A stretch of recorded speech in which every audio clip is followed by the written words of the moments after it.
श्री शिवाय नमस्तुभ्यम दोस्तों, आप सभी लोग जानते हैं कि 19 जून 2025 यानी गुरुवार को पड़ रही है आषाढ़ मास की पहला गुरुवार नवमी तिथि। और दोस्तों, यह वह तिथि है जो आषाढ़ मास में पड़ने वाली सबसे बड़ी गुरुवार नवमी तिथि है और इसका बहुत ही बड़ा और विशेष महत्व होता है। पूज्य गुरुजी ने कहा है कि अगर कभी भी मौका लग जाए तो आप लोगों को पीपल के पत्ते पर राम लिखकर बहुत छोटा सा उपाय करना है। इन दोनों का सहयोग बहुत ही कम आता है। इसी के साथ में गुरुजी ने अपनी शिव पुराण कथा में बताया है कि इस दिन आपको एक पीपल के पत्ते पर राम वाला उपाय तो आपको अवश्य ही करना चाहिए, क्योंकि ऐसा दिन पूरे साल में सिर्फ एक ही बार आता है। और दोस्तों, आप सभी लोग जानते हो कि गुरुवार का अगर सबसे बड़ा कोई उपाय है तो वह पीपल के पत्ते पर राम वाला उपाय। तो दोस्तों, गुरुवार नवमी तिथि के दिन आप लोगों को इस पीपल के पत्ते पर राम लिखकर बहुत छोटा सा उपाय करना है। बहुत सारे लोग होंगे जिन लोगों ने इस उपाय को न किया हो, मतलब पूरा साल निकल गया, उन्होंने किसी भी दिन इस पीपल के पत्ते पर राम वाला उपाय को ना किया हो। पर दोस्तों, आपके पास एक पहला मौका बचा हुआ है, जो कि 19 जून 2025 गुरुवार नवमी तिथि के दिन है। इस दिन आप लोगों को इस वाले उपाय को जरूर कर लेना है। भले ही आपने पूरे महीने भर इस उपाय को न किया हो, पर अगर आपने इस आषाढ़ महीने के पहला गुरुवार नवमी तिथि के दिन अगर इस वाले उपाय को कर लिया तो आपको इस उपाय को करने का फल मिलेगा जिसकी आपने कभी कल्पना भी नहीं करी होगी। इसीलिए आप लोग इस वाले उपाय को एक बार जरूर कर लेना है, ताकि आप लोगों के हाथ से यह मौका न जा सके और आपको इस उपाय को करने का फल मिल सके। दोस्तों, यह उपाय पंडित जी ने अपनी अभी की ही श्री शिव महापुराण की कथा में बताया है। इस उपाय को आज हम आपको बहुत अच्छे से समझाने वाले हैं। इस वीडियो को देखने के बाद इस उपाय को समझने के लिए आपको कोई और वीडियो को देखने की जरूरत नहीं पड़ेगी।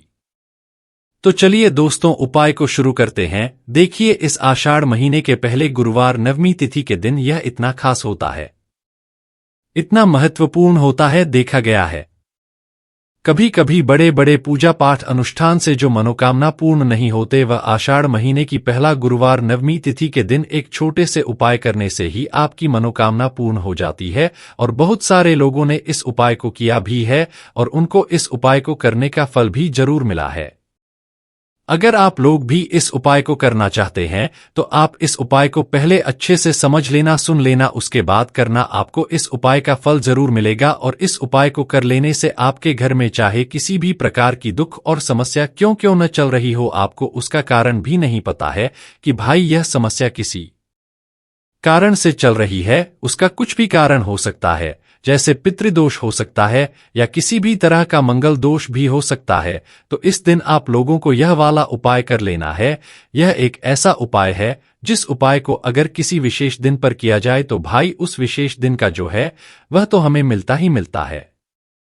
पर हमने उस दिन पर इस उपाय को किया है तो हमें उससे भी बड़ा फल मिलता है और फल बहुत जल्दी मिलता है, क्योंकि आप इस उपाय को बहुत ही बड़े और विशेष दिन पर कर रहे हो। तो चलिए अब उपाय के बारे में बात करते हैं, लेकिन उससे पहले आप लोगों को यह जानना आवश्यक है कि आखिर यह उपाय के समय करना है, किसको करना है और कैसे करना है। तो चलिए हम आगे आपको वीडियो में एक एक करके बता देते हैं। लेकिन उससे पहले अगर आप लोग हमारे चैनल पर पहली बार आए हैं या फिर मेरी आवाज आज पहली बार सुन रहे हैं तो हमारे चैनल को सब्सक्राइब जरूर कर लेना और इस वीडियो को लाइक करके कमेंट बॉक्स में श्री शिवाय नमस्ते भया व ओम नमः शिवाय जरूर टाइप कर देना। तो दोस्तों, इस पीपल के पत्ते पर राम वाला उपाय को हमें इस गुरुवार नवमी तिथि के दिन कैसे करना है, किसको करना है, किस समय करना है और कहां पर करना है, यह सारे सवालों के जवाब आपको इस वीडियो में मिल जाएंगे। और जो यह वीडियो देखेगा भाई, उसको पीपल के पत्ते पर राम वाला उपाय जरूर करना चाहिए, क्योंकि इस दिन पीपल के पत्ते का भी बहुत ही बड़ा और विशेष महत्व होता है। आ जाए पीपल के पत्ते पर राम वाला उपाय की, तो यह सोने पर सुहागा वाली बात हो जाती है और यह एक बहुत ही बड़ा उपाय हो जाता है इस गुरुवार नवमी तिथि का। तो आप दोस्तों, इस पीपल के पत्ते पर राम वाला उपाय को आखिर करना किसको है, सबसे पहले हम लोग वहां बात जान लेते हैं। तो देखो, घर की जो बड़ी माताएं बहनें होती हैं, उन माताओं बहनों में से कोई भी एक बड़ी माता बहन इस वाले उपाय को कर सकती है। और दोस्तों, अगर आप चाहें तो अपने घर में से सभी सदस्यों को भी इस उपाय को करवा सकते हैं। अगर किसी व्यक्ति की खुद की कोई मनोकामना है, खुद की कोई दुख और परेशानी है जो कि वह अपने लिए ही करना चाहता है, इस वाले उपाय को तो वह खुद अपने लिए भी कर सकता है। बाकी अगर कोई घर में से ऐसा है जो कि अपने पूरे घर परिवार की सुख और शांति के लिए यह वाला उपाय करना चाहता है, तो भाई वह भी कर सकता है। उसे में भी कोई दिक्कत वाली बात नहीं। कहने का मतलब यह है कि इस उपाय को हर एक सदस्य भी कर सकता है और पूरे घर परिवार के सदस्य के लिए घर की बड़ी माताओं बहनों में से कोई एक माता बहन भी कर सकती है। माताएं बहनें अगर घर में उपस्थित न हो या वह यह वाला उपाय न कर पा रही हो तो फिर घर का कोई बड़ा सदस्य भी इस पीपल के पत्ते पर राम वाला उपाय को कर सकता है। चाहे फिर वह पुरुष ही क्यों ना हो, उसमें कोई भी दिक्कत वाली बात नहीं है। उसके बाद में दोस्तों जो अगला प्रश्न निकल कर आता है वह यह आता है इस उपाय को लेकर कि आखिर इस उपाय को हमें किस समय करना है, सुबह के समय करना है कि शाम के समय करना है। तो देखो, इस वाले उपाय को आप लोग सुबह के समय भी कर सकते हो और शाम के समय प्रदोष काल में भी कर सकते हो। अब अगर आप पूछो कि भाई साहब सबसे उत्तम समय कौन रहेगा इस पीपल के पत्ते पर राम वाला उपाय को करने का, तो हम आपसे बस यही कहेंगे कि इस उपाय को आप सुबह के समय करेंगे तो ज्यादा बेहतर होगा। बाकी है अगर प्रदोष काल शाम के समय भी करेंगे तो भी अच्छा होगा, उसमें कोई भी दिक्कत वाली बात नहीं है। तो आप दोस्तों जो अगली सबसे बड़ी और महत्वपूर्ण बात आती है वह यह आती है कि सुबह अगर हम उपाय को करेंगे तो हमें कितने बजे से लेकर कितने बजे तक के बीच में करना है, और शाम के समय प्रदोष काल में करेंगे तो हमें कितने बजे से लेकर कितने बजे के बीच में करना है। तो देखो, सुबह जितनी जल्दी हो सके आप उपाय को करने की कोशिश करना। बाकी है अगर किसी कारणवश लेट भी हो जाओ, थोड़ी देर भी हो जाए, तो 10 या 11 बजे तक भी आप उपाय कर लेना पर 12 बजे से ज्यादा देरी न हो, ठीक है? इस बात का ध्यान रखना। उसके बाद में दोस्तों अगर शाम के समय प्रदोष काल की बात करें, प्रदोष काल का जो समय होता है वह शाम के 6 बजे से शुरू हो जाता है। मतलब शाम के 6 बजे से लेकर 7 बजे के बीच का जो समय होता है यह समय प्रदोष काल का समय होता है। तो आप इस उपाय को 7 या 8 बजे के बीच में भी कर सकते हो। मतलब शाम के 6 बजे से रात 8 बजे के बीच में आप कभी भी इस वाले उपाय को कर सकते हो, उसमें कोई भी दिक्कत वाली बात नहीं है। हमें किसी भी दिन आपको पीपल के पत्ते पर राम लिखकर बहुत छोटा सा उपाय करना है। ऐसा समझ लीजिए जितने भी आपके शत्रु हैं, जो भी आपके विरोधी है, दुश्मन है, जो आपको हर तरफ से परेशान कर रहे हैं, अब उन शत्रुओं की अकड़ निकलेगी। शत्रु का किया कराया भी तुरंत हट जाएगा जब गुरुवारज में आप इस छोटे से उपाय को करेंगे। तो देखिए, आज की वीडियो विशेषकर उन लोगों के लिए ही है जो अपने जीवन में शत्रुओं से और दुश्मन से बहुत ज्यादा परेशान हो चुके हैं।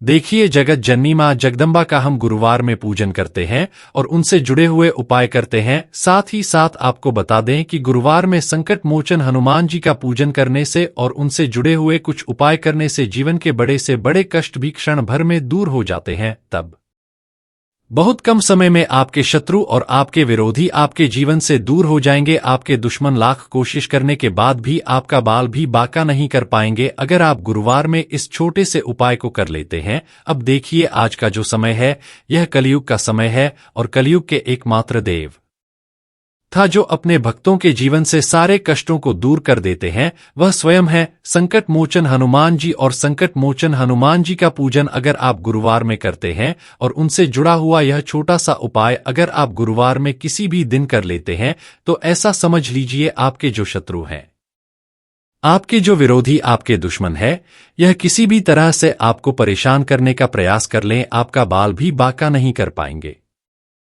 दूसरी चीज, अगर आपके शत्रु ने आपके ऊपर कोई भी तंत्र मंत्र करवा रखा है, कोई भी जादू टोना, कोई भी ब्लैक मैजिक आपके ऊपर करवा दिया है या करवाने का प्रयास कर रहे हैं, ऐसा समझ लीजिए वह किया कराया आप तक पहुंचेगा ही नहीं। और अगर आप तक पहुंच गया है कोई भी ब्लैक मैजिक, तुरंत हट जाएगा। जवाब आप इस छोटे से उपाय को गुरुवार में करेंगे। देखिए, उपाय छोटा है लेकिन बहुत महान दिव्य चमत्कारी है। मतलब उपाय को करने में न तो आपका ज्यादा समय जाएगा, न ही इसमें आपके ज्यादा पैसे लगने वाले हैं। और ऐसा समझ लीजिए कि एक बार ही अगर आपने इस उपाय को गुरुवार में कर लिया तो इसका माह दिव्य चमत्कार आप खुद देख लेंगे। तो गुरुवार के जो 9 दिन होते हैं यह बहुत ही सिद्ध दिन होते हैं। मतलब गुरुवार के दिनों में 9 माता रानी हमारे घरों में आती है।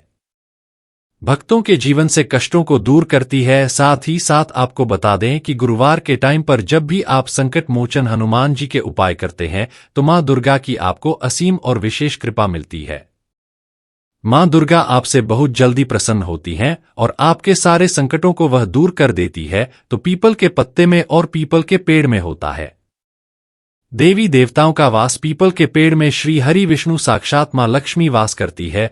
पीपल के देव में हमारे पितरों का वास होता है। पीपल का पेड़ होता है, इसका पूजन करने से शनिदेव की कृपा, उनका आशीर्वाद मिलता है। और पीपल का पत्ता जो है, इसका उपाय गुरुवार में करने से व्यक्ति के जीवन से बड़े संकट और कष्ट दूर हो जाते हैं, जिसमें कि शत्रु और आपके दुश्मन जो है यह पूरी तरह परास्त हो जाएंगे, चारों खाने चित्त हो जाएंगे और कभी भी आपका कुछ नहीं बिगाड़ पाएंगे। अगर यह उपाय आप करते हैं तो देखिए, यह उपाय स्त्रियां भी कर सकती है, पुरुष भी कर सकते हैं। किसी भी दिन आप इस उपाय को कर सकते हैं, ठीक है ना। इसमें दिन आपको नहीं देखना है कि किस दिन करें, जिस दिन आप चाहा उस दिन इस उपाय को आप कर सकते हैं। तो गुरुवार नवमी तिथि के दिन आपको पीपल का पत्ता तोड़ना नहीं है, उससे एक दिन पहले ही तोड़कर आप पीपल का पत्ता लें या गिरा हुआ जो पत्ता होता है पीपल का वह आप ले लें, ठीक है ना। बस इस चीज का आपको ध्यान रखना है कि गुरुवार नवमी तिथि के दिन पीपल के पेड़ से कोई भी पत्ता नहीं तोड़ते हैं। इस चीज का आपको विशेष ध्यान रखना है। तो आपको लेना है पीपल का एक पत्ता और शुद्ध जल से उसे साफ कर लेंगे पहले, जिससे कि धूल मिट्टी अगर पीपल के पत्ते पर हो तो वह हट जाए। फिर गंगा जल का थोड़ा सा छिड़काव यानी थोड़ी सी छींटे आपको इस पीपल के पत्ते पर मारनी है और इस पीपल के पत्ते को फिर कपड़े से पोंछकर आपको साफ कर लेना है, बिल्कुल सुखा लेना है। अब आपको लेना है थोड़ा सा सिंदूर, जो केसरिया वाला सिंदूर आता है जो हम संकट मोचन हनुमान जी को चढ़ाते हैं, वह केसरिया सिंदूर आपको लेना है। थोड़ा सा जल डालकर इसे गीला कर लेंगे और इसी सिंदूर से इस पीपल के पत्ते पर आपको भगवान राम का नाम लिखना है। अब किससे लिखेंगे? माचिस की तीली ले सकते हैं, उससे लिख सकते हैं। किसी भी तरह से आपको भगवान राम का नाम इस पीपल के पत्ते पर लिखना है। लिख लिया। एक आपको चमेली के तेल का या सरसों के तेल का दीपक तैयार करना है और एक कोई भी आपको लेनी है मिठाई में यहां पर आप बूंद डी का प्रसाद ले सकते हैं, बेसन का लड्डू ले सकते हैं और अगर आप इन वृत्ति ले लेते हैं तो यह और भी उत्तम है। देखिए, वृत्ति का जो भोग होता है यह संकट मोचन हनुमान जी को बहुत ज्यादा प्रिय है। अब ये सारी चीजें लेकर आपको जाना है संकट मोचन हनुमान जी के मंदिर में। तो देखिए, सबसे पहले आपको संकट मोचन हनुमान जी के सामने यह दीप प्रज्वलित करना है जो आप लेकर के गए हैं। चाहे आपने चमेली के तेल का दीपक तैयार रहा है या सरसों के तेल का, सबसे पहले दीपक आप जला देंगे और दीप जलाने के बाद आपको जो पीपल का पत्ता आप लेकर के गए थे वह पत्ता आपको संकटमोचन हनुमान जी को अर्पित करना है, वहां चढ़ाना है। और जो भी भोग में आप लेकर के गए हैं, चाहे आपने बेसन के लड्डू लिए, बूंदी का प्रसाद लिया या फिर इमरती, जो भी कुछ आपने लिया है उसका भोग लगाना है। और संकट मोचन हनुमान जी से आपको प्रार्थना करनी है कि है जगत का कल्याण करने वाले संग मोचन हनुमान जी, संकटों को हरने वाले मेरे जीवन से शत्रु और दुश्मनों को भी दूर कर दीजिए। शत्रु का किया कराया तंत्र मंत्र सब कुछ हट जाए, ऐसी कृपा मुझ पर कीजिए। इस तरह से आपको प्रार्थना करनी है और 108 बार जय श्री राम, जय श्री सीताराम, जय श्री राम, जय सी था राम, जय श्री जय सीताराम, इस तरह से आपको जयकारा लगाना है। क्योंकि भगवान राम का नाम संकट मोचन हनुमान जी को सबसे ज्यादा प्रिय है, तो जयकारा लगा देंगे। और देखिए, अगर एक बार हनुमान चालीसा पढ़ पाए तो आप एक बार हनुमान चालीसा ऐसा जरूर पढ़े, ठीक है ना, ज्यादा नहीं तो एक बार जरूर पढ़े। जयकारा तो आपको बिल्कुल से लगाना है और इस छोटे से उपाय को किसी भी दिन कर लीजिए, सुबह कर लीजिए, शाम को कर लीजिए और किसी भी दिन, जैसे गुरुवार की तिथि जो होती है ना, यह बहुत बड़ी होती है, आप उस दिन भी इस उपाय को कर सकते हैं। जरूर से करें। शत्रुओं और दुश्मन आपके जो रोधी है यह पूरी तरह चारों खाने चित हो जाएंगे और आपका बाल भी बाका नहीं कर पाएंगे। तो देखिए, इस उपाय को आप 9 दिन भी कर सकते हैं, 2-3 बार भी कर सकते हैं। अगर आप ज्यादा बार नहीं कर पा रहे हैं तो एक बार आपको इस उपाय को जरूर से करना चाहिए। तो देखिए, इस उपाय को करने से जो आपके सामने से शत्रु है वह भी पर आज हो जाएंगे। जो पीठ पीछे वार करते हैं, पीठ पीछे तंत्र मंत्र करवाते हैं, वह शत्रु भी चारों खाने चित्त हो जाएंगे। बस छोटा सा उपाय है, जरूर करें। तो देखिए, आप बात कर लेते हैं अपने एक बहुत छोटे से उपाय की, जिसे गुरुवार में करने से आपकी हर मनोकामना पूरी हो जाती है। यह उपाय आप अपने घर पर ही कर सकते हैं, कहीं जाने की आवश्यकता नहीं है। कोई भी ऐसी देश जो बहुत लंबे समय से अधूरी है, पूरी नहीं हो रही है, या धन को लेकर आप बहुत परेशान हैं, या घर में संकट कष्ट बहुत आते हैं, बीमारियां बहुत आती है, तो एक लाल पुष्प जैसे कि गुलाब का फूल भी लाल होता है, आप रूप से अपने घर के मंदिर में मां दुर्गा को अर्पित करें और एक देसी घी का दीपक लाल ही का जलाकर मां का पूजन करें। गुरुवार में अगर लाल रंग से जुड़ा हुआ यह उपाय करते हैं, आपकी सारी मनोरथ सारी मनोकामनाएं मां पूरा कर देंगी, क्योंकि लाल रंग मां दुर्गा को बहुत प्रिय है। लाल पुष्प और लाल रंग की बात ही कर दी, पर आपकी बड़ी से बड़ी मनोकामना को भी पूरा कर देगा। गुरुवार में यह उपाय आप किसी भी दिन कर सकते हैं। दूसरे उपाय की हल्दी वाला जल आपको अपने घर में किस जगह पर डालना है और उपाय को कैसे करना है और कैसे यह हल्दी वाला जलते। आषाढ़ महीने का पहला गुरुवार नवमी तिथि के दिन जब आप अपने घर में डालते हैं, शीट है, उपाय को करते हैं, तो सीधे सीधे मां लक्ष्मी आपसे प्रसन्न होकर आपके घर में आती है और श्री हरि विष्णु के साथ आती है। स्थिर लक्ष्मी का आपके घर में वास होता है। कहने का मतलब है कि फिर कभी भी मां लक्ष्मी आपके घर को छोड़कर नहीं जाती है। जो लोग कहते हैं कि हमारे घर में धन तो आता है लेकिन चला जाता है, लेकिन फिजूल खर्ची बहुत है, धन तो घर में आता है लेकिन तिजोरी कभी धन से भरी नहीं रहती है, खाली हो जाती है। तो 90 पर लोग ऐसे होते हैं जिनके जीवन में यह समस्या होती है कि हमारे घर में स्थिर लक्ष्मी का वास नहीं है। देखिए, हम सभी चाहते हैं न कि मां लक्ष्मी और श्री हरि विष्णु हमें शाह हमारे घर में रहे, उनका आशीर्वाद बना रहे। हम हमारे जीवन के जितने भी दुख हैं उनका सामना जो है बहुत आसानी से कर सके। देखिए, जब व्यक्ति के पास पैसा नहीं होता है ना, तो वह बहुत सारे कष्ट दुख उसके जीवन में जब आते हैं